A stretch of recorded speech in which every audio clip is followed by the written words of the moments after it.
اس نے لے تو لیے لیکن دل میں کیا سوچا کہ امام علیہ السلام سے کہہ رہا ہوں کہ میں فقیر ہو گیا، میں تنگ دست ہو گیا، اور امام علیہ السلام آگے سے مجھے کیا عطا کر رہے ہیں؟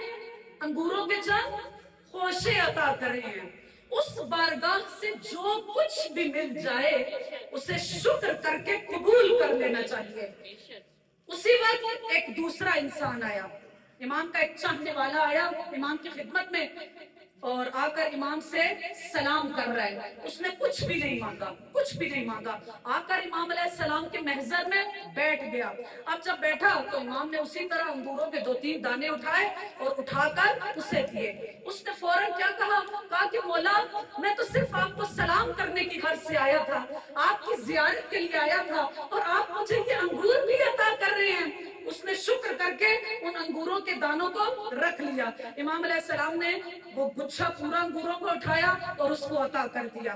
وہ دوبارہ شکر کرتا ہے اور کیا کہتا ہے؟ کہا کہ مولا میں تو اسی 3 دانے انگور پر ہی راضی ہو گیا تھا کہ گھر جاؤں گا، ایک پانی میں ملاؤں گا، جگ میں ملاؤں گا، ہم سارے گھر والے اس کو پیئیں گے کہ یہ 3 دانے 2 دانے مجھے امام رضا علیہ السلام نے عطا کیے ہیں، اور آپ مجھ پر اتنی عطا کر رہے ہیں، اتنی عنایت کر رہے ہیں کہ آپ مجھے پورا گچھا اٹھا کر دے رہے ہیں۔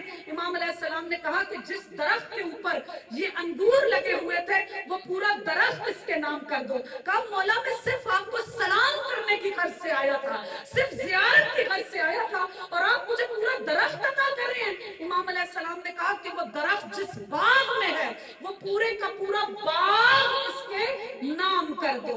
تو کریم کون ہوتا ہے؟ کریم وہ ہوتا ہے یشکر القلیل، جو تھوڑے پر بھی راضی ہو جایا کرتا ہے۔ سب آپ تکبیر، نعرہ رسالت، نعرہ حیدری، حیدری، برائے خوشنود یہ شہنشاہ خراسان امام علی رضا علیہ السلام، بلندتر صلوات۔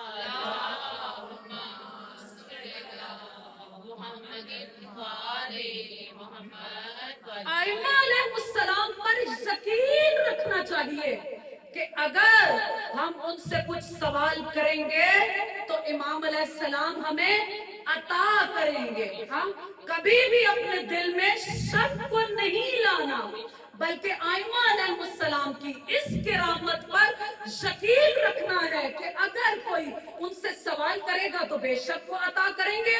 وہ کریم ابن کریم ابن کریم ہیں، وہ بغیر مانگے بھی عطا کرنے والے ہیں۔ روایات کیا کہتی ہے کہ ایک غفاری شخص امام رضا علیہ السلام کے پاس آیا، اور یہ رمضان کا مہینہ تھا، اور یوں ہی لگ رہا ہے روایت سے کہ غروب کا وقت ہونے والا ہے، اور آ کر امام رضا علیہ السلام سے کیا کہتا ہے کہ مولا میرے اوپر 28 دینار قرض ہیں۔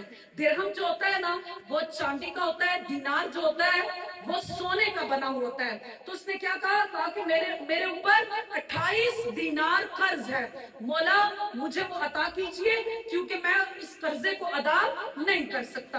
امام علیہ السلام نے سن لیا لیکن اسے کچھ کہا نہیں۔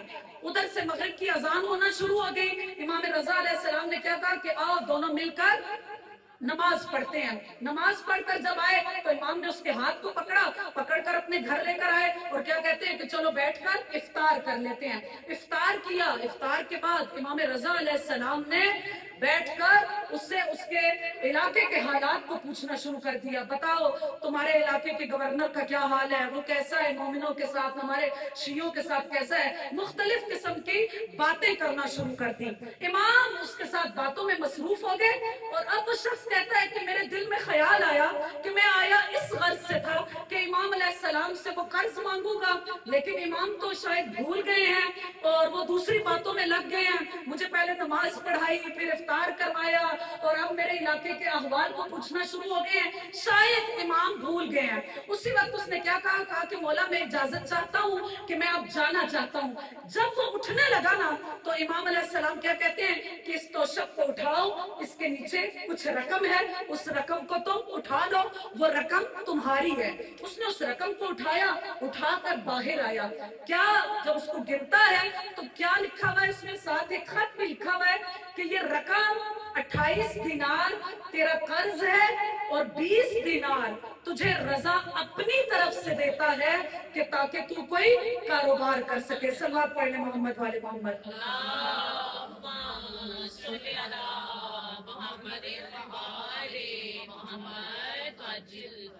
پھر اگلی نشانی کریم انسان کی کیا ہے کہ کریم کون ہوتا ہے؟ کہا گیا کہ الکریم یتغافل وینخدع، کہ کریم دوسروں کی غلطیوں سے غفلت کرتا ہے، چشم پوشی کرتا ہے.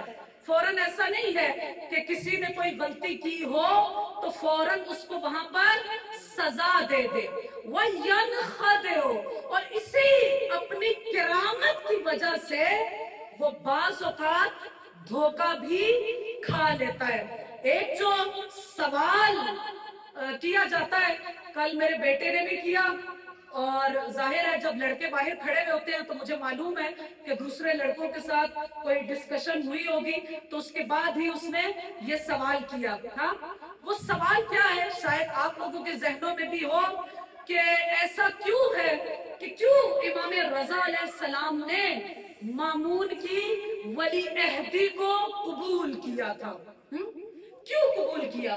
حالانکہ ایسا بھی تو ہو سکتا ہے جس طرح کے امام حسین علیہ السلام نے بیعت سے انکار کر دیا. یہ بیٹے کا سوال ہے، اور شاید آپ لوگوں کے ذہن میں بھی یہی ہو کہ امام حسین علیہ السلام نے، وہی جو ہمارے ذہنوں میں ایک تصور ہے کہ بعض امام جو ہے وہ شجاعت رکھتے ہیں، بعض امام ویسی شجاعت نہیں رکھتے. ابھی آپ کی خدمت میں عرض کیا کہ ائمہ علیہ السلام علم میں، شجاعت میں، تقوی میں، پرہیزگاری میں، ذکاوت میں، ہر چیز میں برابر ہے.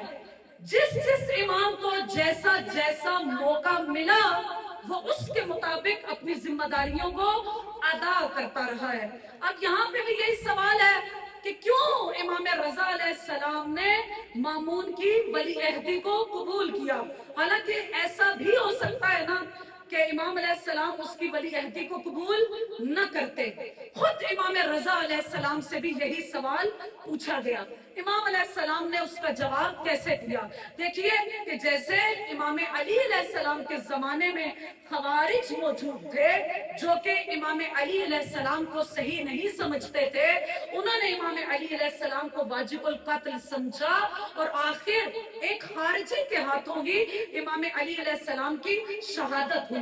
خارجی یعنی جو دشمن علی علیہ السلام ہے، خارجی یعنی جو دشمن اہل بیت علیہ السلام ہے. صرف امام علی علیہ السلام کے دور میں خارجی موجود نہیں تھے، آج کل کے دور میں بھی یہ طالبان، القاعدہ اور یہ جو سب کچھ ہے، یہ کیا ہے؟ یہ انہی خوارج کی وہ نجس نسلیں موجود ہیں جو کہ محبان اہل بیت پر ظلم کرتی ہوئی نظر آتی ہیں. بہرحال امام رضا علیہ السلام کے دور میں بھی اسی طرح خارجی موجود ہیں، اور وہ امام رضا علیہ السلام کے اوپر اعتراض کرتے ہوئے نظر آتے ہیں. کچھ خارجی آئے جب امام علیہ السلام خراسان میں آئے.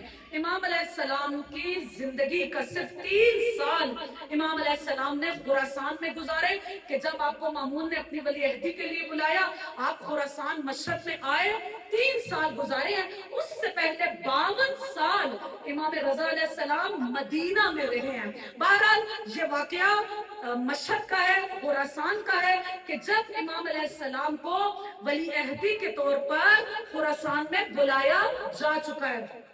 کچھ خارجی امام رضا علیہ السلام کی خدمت میں آئے اور انہوں نے خنجر لیے ہوئے ہیں، اور خنجر بھی ایسے کہ جن کو زہر آلود کیا ہوا ہے. چھپایا انہوں نے اپنے آستینوں کے اندر، اپنے لباس کے اندر، اور آئے کہ امام رضا علیہ السلام سے یہ سوال کریں کہ آپ نے کیوں مامون کی ولی عہدی کو قبول کیا ہے. جب یہ امام رضا علیہ السلام کی خدمت میں آئے تو اس سے پہلے کہ یہ کوئی بات کرتے تو امام علیہ السلام نے کیا کہا کہ وہ جو خنجر تم نے اپنی لباس میں چھپائے ہوئے ہیں ان خنجروں کو نکال لو. جب خنجروں کو نکال لیا تو پھر امام رضا علیہ السلام کیا کہتے ہیں کہ جو سوال تم پوچھنے آئے ہو اس سے پہلے کہ تم پوچھو میں خود تمہیں بتاتا ہوں کہ تم کون سے سوال لے کر آئے ہو. کہا کہ بالکل جا امام رضا علیہ السلام آپ بتائیے کہ ہم کیا سوال لے کر آئے ہیں. کہا کہ تم یہی سوال لے کر آئے ہو کہ میں نے مامون کی ولی عہدی کو کیوں قبول کیا ہے. تو سنو, کہا امام رضا علیہ السلام نے کہ سنو, میرا یہ ولی عہدی قبول کرنا حضرت یوسف علیہ السلام کے عمل کی طرح ہے. یوسف علیہ السلام جس دور میں تھے وہ عزیز مصر امام یوسف علیہ السلام اور یعقوب علیہ السلام کے دین پر نہیں تھا. ہم سب جانتے ہیں کہ وہ مسلمان نہیں تھا. اس کے باوجود جناب یوسف علیہ السلام نے اس کا خزانچی ہونا قبول کیا. کیوں قبول کیا؟ قرآن کی آیت کیا کہتی ہے؟ انی حفیظ علیم, میں تمہاری حفاظت کرنے والا ہوں اور میں جاننے والا ہوں. کیونکہ ہم سب جانتے ہیں کہ حضرت یوسف علیہ السلام کے اس دور میں مصر کے اندر قحط آیا تھا. اس قحط سے حضرت یوسف علیہ السلام اپنے ماننے والوں کی حفاظت کس طرح کر سکتے تھے کہ جب حضرت یوسف علیہ السلام اپنی وہ بہترین پلاننگ بتائیں کہ دیکھو اس قحط کے سالوں میں تم نے کیا کرنا ہے. امام رضا علیہ السلام بھی کیا فرماتے ہیں کہ میرا عمل یوسف کے عمل کی طرح ہے. یوسف کے عمل کی طرح ہے کہ میں بھی اپنے زمانے کے شیعوں کی حفاظت کی خاطر میں نے مامون کی ولی عہدی کو قبول کیا ہے. صلوات پڑھے محمد والے محمد.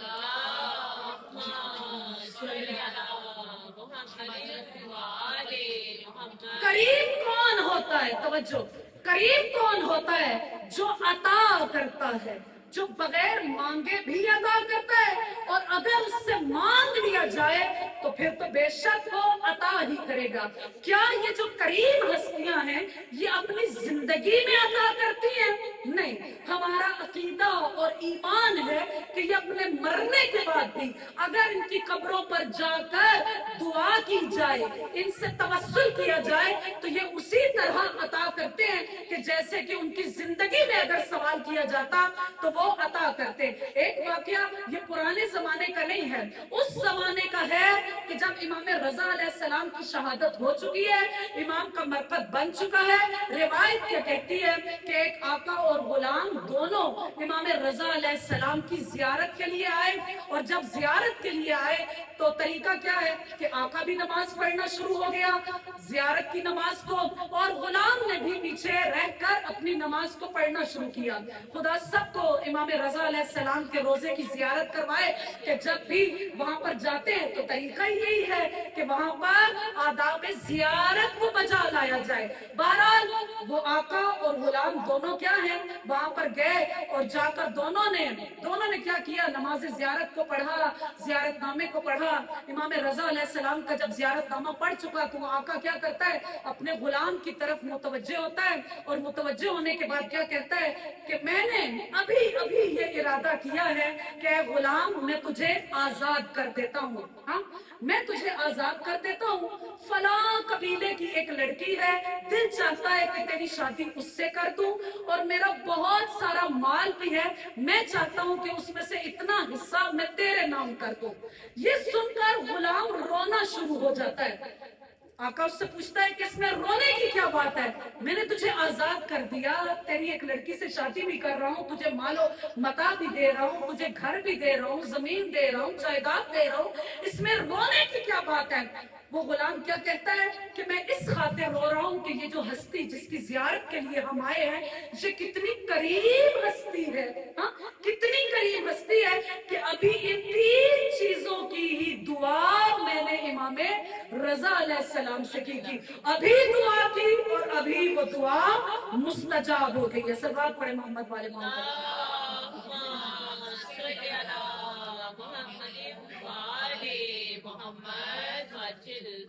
ہر امام اپنے شیعوں کو پہچانتا ہے, چاہے وہ شیعہ امام علیہ السلام کے علاقے کے ہوں یا امام کے علاقے کے نہ ہوں.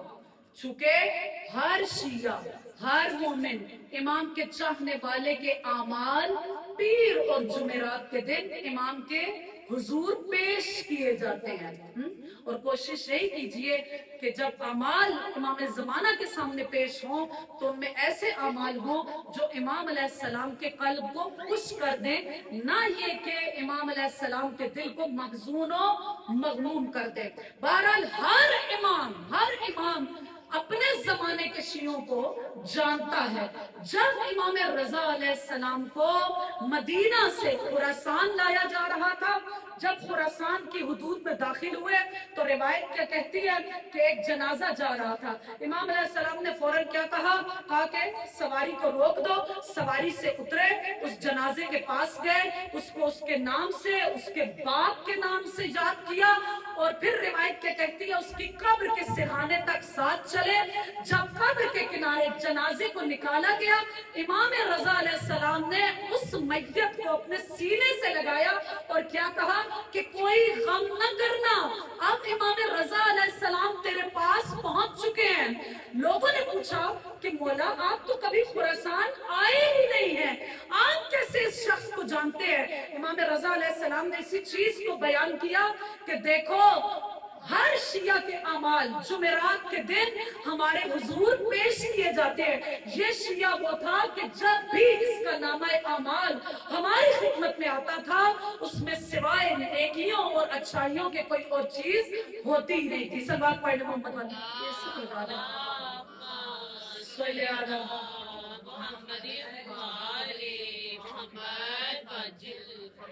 ایک اور چیز کہ کرامت کسے کہا جاتا ہے، ہم انشاءاللہ کہ کرامت کی یہ خصوصیات ہم اپنے اندر پیدا کریں گے۔ روایت کیا کہتی ہے، حدیث کیا ہے معصوم کی کہ ثلاثۃ تدل علی الکرامہ، تین چیزیں کرامت پر دلالت کرتی ہیں۔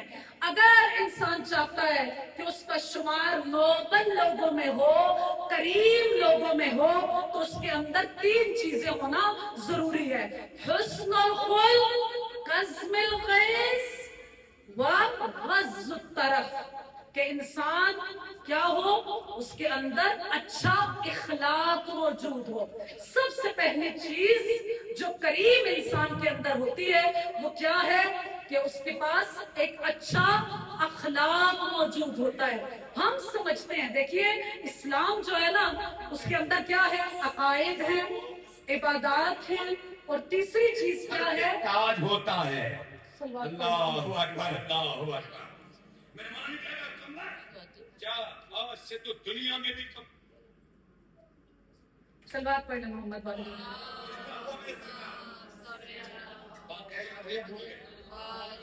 یاد ہے جن لوگوں کو یاد ہے، صلوات پڑھیں محمد والی۔ صلوات۔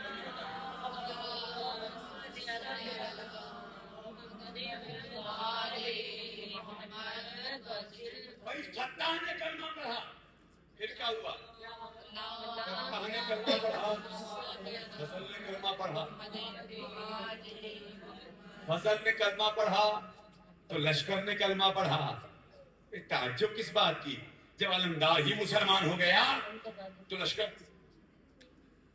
ثلاثۃ تدل علی الکرامہ، حسن الخلق۔ سب سے پہلی چیز کیا ہے، اگر ہم چاہتے ہیں کہ ہم کریم بنے، ہمارے پاس کرامت موجود ہو، وہ شرافت موجود ہو، تو سب سے پہلی چیز کیا ہے، حسن خلق ہے۔ ہم یہ سمجھتے ہیں کہ اسلام کس چیز کا نام ہے، توجہ، اسلام کس چیز کا نام ہے کہ شاید اگر ہمارا عقیدہ ٹھیک ہے تو ہم مسلمان ہو گئے، ہم مومن ہو گئے، ہم متقی ہو گئے۔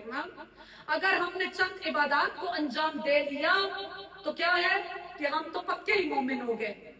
علماء کیا مثال دیتے ہیں کہ ایسا تصور نہ کرو کہ اسلام یہ ہے کہ فرض کیجئے کہ اگر 33% وہ پاسنگ مارکس لینے ہیں تو آپ نے عبادات کی تو ان کے 30 نمبر، عقیدے کے 10 نمبر، تو آپ نے تو اس سے زیادہ لے لیے، اب ہم کیا ہیں، ہم پاس ہو گئے، ہم جنت میں چلے جائیں گے۔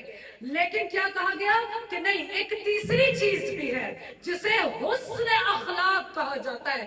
اگر کسی انسان کے پاس اخلاق موجود نہیں ہے تو یوں سمجھیے کہ اس کی